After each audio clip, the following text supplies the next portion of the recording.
بسم اللہ الرحمن الرحیم۔ حضرت ابراہیم علیہ السلام کے پاس معلوم نال اور مویشی کافی زیادہ ہو گئے تو آپ کے دل میں یہ خیال آیا کہ کہ اللہ تعالیٰ نے دنیا کی تمام نعمتیں عطا فرمائی ہیں، اگر اب اس کا فضل و کرم ہو کہ اولاد نورینہ سے سرفراز فرمائے تو یہ اس مالک کا ایک اور انعام ہوگا تاکہ وہ میرے بعد منصب نبوت و رسالت پر فائز ہو۔ چنانچہ حضرت ابراہیم علیہ السلام نے دعا کی کہ جو بارگاہ الہی میں قبول ہوئی اور انہیں ایک فرما بردار بیٹے کی خوشخبری سنائی گئی۔ وہ نور محمدی صلی اللہ علیہ وآلہ وسلم جو حضرت آدم علیہ السلام سے لے کر پشت در پشت چلا آ رہا ہے، وہ سیدہ حاجرہ رضی اللہ تعالیٰ عنہ کی طرف آیا۔ پھر حضرت اسماعیل علیہ السلام کی ولادت ہوئی اور وہ نور محمدی صلی اللہ علیہ وسلم آپ کی پیشانی میں چمکنے لگا۔ چونکہ حضرت سارہ رضی اللہ تعالیٰ عنہ بے اولاد تھی، جب وہ حضرت حاجرہ کی گود میں بچہ دیکھتی تو رشک کرنے لگتی، جو حضرت ابراہیم علیہ السلام کی دوسری بیوی تھی۔ آخرکار حضرت سارہ رضی اللہ تعالیٰ عنہ نے ابراہیم علیہ السلام کی خدمت میں عرض کی کہ حاجرہ اور اسماعیل کو کہیں دور جنگل میں چھوڑ آئیں۔ ادھر عرض کی ادھر حضرت ابراہیم علیہ السلام کو اللہ تعالیٰ کی طرف سے حکم ملا کہ وہ حضرت کی خواہش کے مطابق عمل کریں۔ ابھی آپ اس بارے میں سوچ ہی رہے تھے کہ حضرت جبرائیل علیہ السلام جنت سے ایک برق رفتار سواری لے آئے۔ چنانچہ حضرت ابراہیم علیہ السلام نے حضرت حاجرہ اور اسماعیل علیہ السلام کو اپنے پیچھے براق پر بٹھایا اور سرزمین مکہ کی جانب روانہ ہو گئے، اور کافی سفر کرنے کے بعد جب سرزمین حرم میں پہنچ گئے تو وہاں چارۂ زمزم کے مقام پر کھڑے ہو گئے۔ جبرائیل علیہ السلام نے عرض کیا، اے اللہ کے پیارے خلیل اللہ، منشاء الہی یہی ہے کہ انہیں یہاں چھوڑ دیا جائے۔ حضرت ابراہیم علیہ السلام نے بیوی اور بیٹے کو وہاں ٹھہرایا، تھوڑی سی کھجوریں اور ایک پانی کا برتن انہیں دے کر واپس آ گئے۔ جب حضرت حاجرہ رضی اللہ تعالیٰ عنہ نے حضرت ابراہیم علیہ السلام کو واپس جاتے ہوئے دیکھا تو آواز دے کر عرض کی کہ کیا یہاں ٹھہرنے کا حکم ہمیں اللہ تعالیٰ نے دیا ہے؟ تو آپ نے فرمایا ہاں۔ یہ سنتے ہی حضرت حاجرہ رضی اللہ تعالیٰ عنہ خاموش ہو گئی اور کہنے لگی کہ اب ہمیں کوئی تکلیف نہ ہوگی، ہم اپنے رب کی رضا میں راضی ہیں، وہی ہمارے لیے کافی ہے، اسی پر ہمارا بھروسہ ہے۔ وہ حضرت ابراہیم علیہ السلام کی بیوی تھی، آج کل کی بیویاں جیسی نہ تھی کہ ذرا سی بات پر گلے شکوے کرنے لگتی۔ حضرت ابراہیم علیہ السلام نے جب حاجرہ علیہ السلام اور حضرت اسماعیل علیہ السلام کو سرزمین حرم میں ٹھہرایا تو جاتے وقت ان کے لیے بارگاہ الہی میں دعا کی، اے میرے پروردگار، میں اپنی اولاد کو وادی بیابان میں تیرے بیت العزت کے پاس چھوڑے جاتا ہوں تاکہ وہ نماز قائم کریں۔ اے پروردگار، لوگوں کے دل ان کی طرف مائل کر دے اور انہیں پھلوں کا رزق عنایت فرما تاکہ وہ تیرا شکر ادا کریں۔ حضرت ابراہیم علیہ السلام کی دعا کا اثر آج بھی نظر آتا ہے۔ جو پھل آپ کو کہیں سے نہ ملے گا وہ مکہ معظمہ سے مل جائے گا۔ اور دوسرا یہ کہ آپ نے عرض کی تھی، یا اللہ، لوگوں کے دل ان کی طرف مائل کر دے۔ میری دعا ہے کہ اللہ تعالیٰ نے آپ کو بھی وہاں لے جائے اور آپ وہاں جا کر دیکھیں کہ کس طرح دنیا عالم اسلام اشاق جمع ہوتے ہیں۔ آپ کو وہاں ہر رنگ، ہر نسل اور ہر ملک کا آدمی ملے گا۔ ایسا کیوں ہے؟ یہ حضرت ابراہیم علیہ السلام کی مانگی ہوئی دعا کا اثر ہے۔ تو سائمین، میں عرض کر رہی ہوں کہ حضرت ابراہیم علیہ السلام جاتے ہوئے حضرت حاجرہ رضی اللہ تعالیٰ عنہ کو کچھ کھجوریں اور پانی دے گئے، اور حضرت حاجرہ رضی اللہ تعالیٰ عنہ وقت ضرورت کھجوریں کھاتی اور شدت پیاس کے وقت پانی پی لیتی، یہاں تک کہ کھجوریں اور پانی ختم ہو گیا۔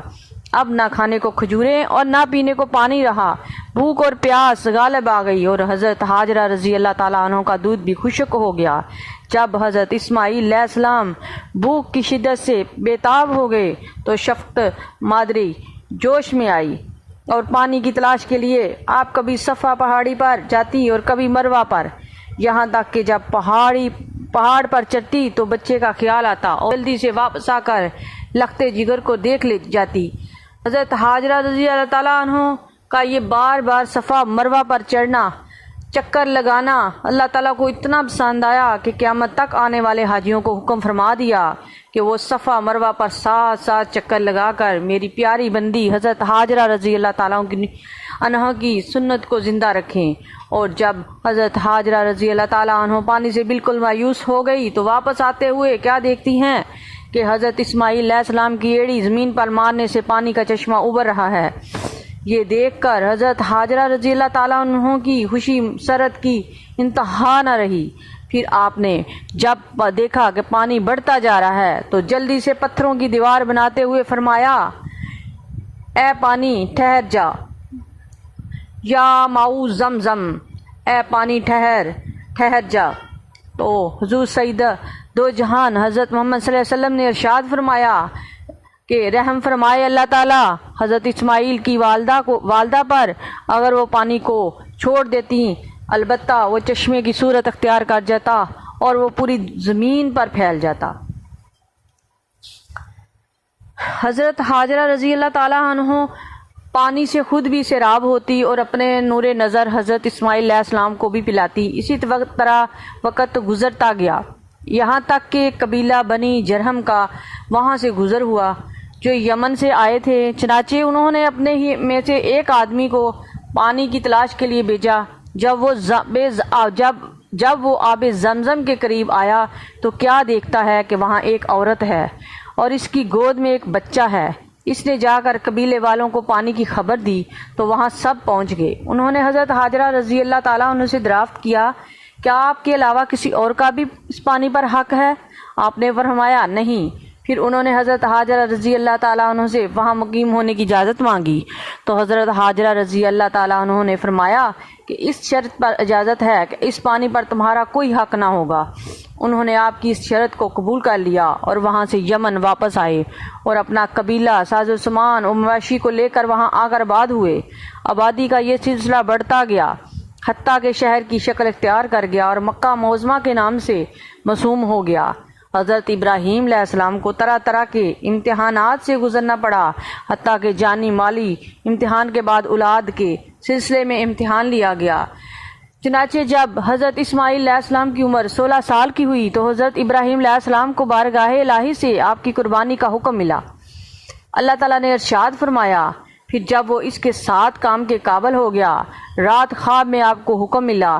صبح ذوالحجہ کی 10 تاریخ تھی تو حضرت ابراہیم علیہ السلام نے حضرت حاجرہ رضی اللہ تعالیٰ عنہ سے فرمایا کہ بیٹے کو اسماعیل کو غسل کرا کر نیا لباس پہنا دو، آنکھوں میں سرما اور زلفوں میں کنگھی کر دو۔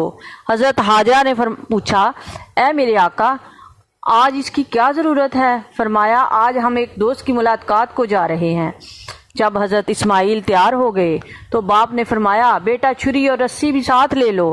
عرض کی، ابا جان چھری اور رسی کس لیے؟ فرمایا، بیٹا ہو سکتا ہے کہ قربانی کی ضرورت پڑ جائے۔ تو پھر حضرت اسماعیل علیہ السلام نے اپنے والد گرامی کے حکم کی تعمیل کرتے ہوئے چھری اور رسی ساتھ لے لی۔ جب دونوں چل پڑے تو راستے میں باپ اور بیٹے کے درمیان گفتگو شروع ہوئی۔ بیٹا بولا، عرض کی، ابا جان ہم کہاں جا رہے ہیں؟ فرمایا، بیٹا ایک دوست کو ملنے جا رہے ہیں۔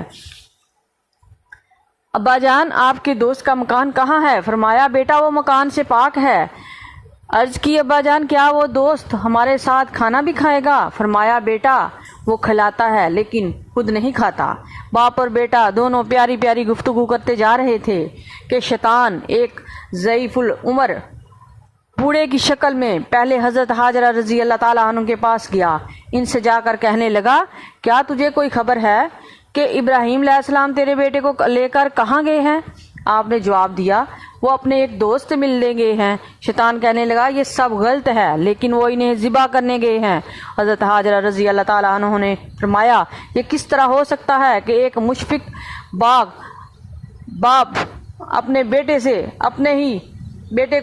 اپنے ہاتھوں اپنے بیٹے کو ذبح کر دے؟ شیطان نے کہا، شاید انہیں یہ اللہ تعالیٰ کا حکم ہوا ہے۔